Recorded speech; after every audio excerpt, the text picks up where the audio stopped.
جو کہ نگران وزیر اعلیٰ ہے، آئی جی پنجاب ہیں، اور سی سی پی او لاہور بلال صدیق کمیانہ، یہ اس کے ذمہ دار ہیں جن کے حکم کے اوپر یہ جو ہوا ہے۔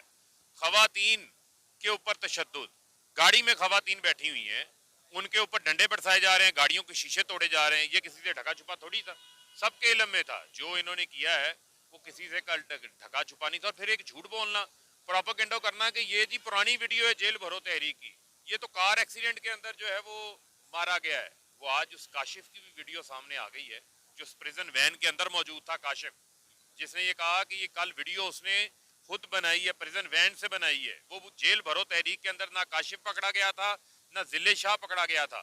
وہ تو کل کی یہ تازہ ویڈیو تھی، اور اس کو پولیس کسٹڈی میں تشدد کیا گیا ہے، اس کو شہید کیا گیا ہے، اور آج ہمارا ساتھی ہم سے چھین کے یہ لے گئے ہیں۔ ان کو شرم آنی چاہیے، یہ خون ریزی کروانا چاہتے، اس خون ریزی کی آڑ میں یہ انتخاب